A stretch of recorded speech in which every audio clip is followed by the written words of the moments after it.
since 1966. This is NBC4's News Conference with Conan Nolan, Southern California's longest-running public affairs program. On this edition of News Conference, it's the biggest scandal to hit Los Angeles City Hall since the graft and corruption of the 1920s. Downtown Councilman Jose Huizar arrested by the FBI for bribery, extortion, and money laundering. Part of a criminal enterprise that caught up former LA City Councilman Mitch Englander, who's expected to enter a guilty plea early next month. We talk with U.S. Attorney Nicola Hanna and with Emily Alpert Reyes and David Zahniser, who cover City Hall for the Los Angeles Times. It looks like there will be no police reform bill passed out of Congress after all, but should we be surprised? We talk with California Senator Kamala Harris.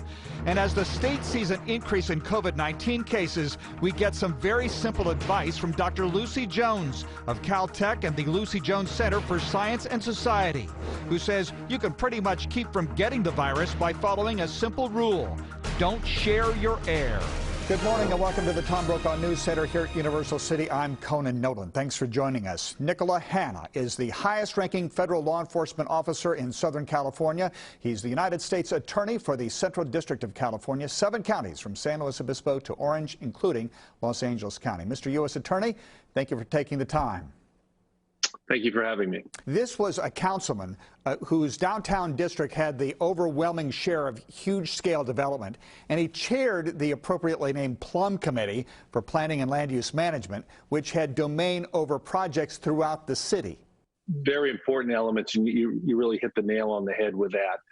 Much of the development in recent years was centered in downtown Los Angeles. It was Mr. Huizar's jurisdiction within his district, and he was chairman of the Plum Committee, which had major sway over what projects lived and which projects died.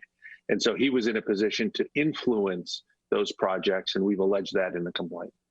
The case against LA City Councilman Jose Huizar is sort of staggering in its scope, but based on the criminal complaint, it seems to come down to this. Developers on some huge projects were told, pay me money or your project will never see the light of day. Is that a fair characterization? Well, Conan, we submitted a 116-page affidavit in support of our criminal complaint, and the affidavit outlines a pay-to-play scheme that Councilman Huizar used his office and his position as a money-making enterprise, solicited money from developers with the promise that there would be positive action on their deals, including reducing the amount of union labor that was needed for the projects, reducing the amount of low-income housing that was needed, and generally pushing those projects through. So what did he get in return? We allege in the criminal complaint that there was cash, about $500,000 contained in brown paper bags. There were luxurious trips to casinos and to Asia and Australia. There were about $250,000 in casino chips provided. There were meals. There were concert tickets.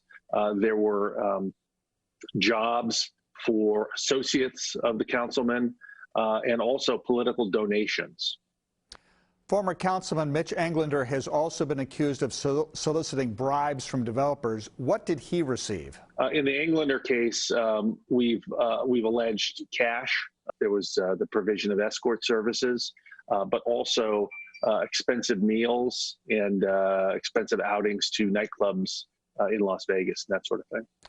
You said this probe started with Mr. Huizar's gambling in Las Vegas. Are you concerned that you never got a tip from anyone in City Hall about this? And did you interview any other members of the City Council as part of your investigation? I can't really speak. I'm not at liberty to speak about that at this point in terms of what investigative steps, additional investigative steps we took. I will say I too am concerned that that despite the fact that this conduct allegedly went on for many years and there were a lot of people involved, that nobody picked up the phone and called the FBI with suspicions. I think that speaks to the need for reform. You know, the city should have procedures in place that prevent this kind of conduct, or if they don't prevent it, at least detect it. And while there are myriad laws and rules and an ethics committee and that's in place, they didn't stop it and they didn't catch it. 3 other people have or are about to plead guilty in taking part in this endeavor, including Mr. Huizar's staff member George Esparza. But you did not name many of the developers. Why? All I'll say to that is the investigation is ongoing. We are going to follow the evidence wherever it leads. We will bring all appropriate charges, and stay tuned. U.S. Attorney Nicola Hanna, thanks for coming on the program. Thank you. Joining us now is Emily Alpert Reyes and David Zahniser, who both cover City Hall for the Los Angeles Times. So, Emily, you wrote recently about this 33-story building in the Arts District on Mateo Street, and that's one of those that apparently where the developers had this relationship with Jose Huizar. What benefit did they get, and could the developers face litigation over this? Federal prosecutors in their complaint said that the developers of a 35-story tower had provided tens of thousands of dollars in donations to a committee that was helping to support, actually to 2 different committees that were beneficial to Councilman Huizar, and that they had also provided damaging information about 2 people who were suing Huizar for harassment. So those are the allegations laid out by prosecutors. Again, whether this means anything for the developers, we don't know yet. So, David, looking at the buildings in downtown Los Angeles, how many were built this way? Well, I mean, what we have seen in the filings from the federal prosecutors is that they've really zeroed in on 4 projects. They've looked at a developer who wanted to build a 77-story skyscraper on Figueroa, a developer who wanted to put a hotel across the street from LA Live, a residential tower on Olympic, and of course the one that we were just talking about, the Arts District, the 35-story tower. You know, in each of those examples, they describe how this criminal enterprise that they accuse Huizar of running, how it operated in a way that was designed to provide benefits both to the councilman and in some cases his associates. This storyline tells you just how much power a single council member can have over real estate, particularly if there's someone like Jose Huizar who's running the committee that vets all big projects. If Huizar asks a developer, I want 5,000 or 10,000 or 25,000 for a particular political committee, you know, that developer knows he decides when and how their project gets on the agenda.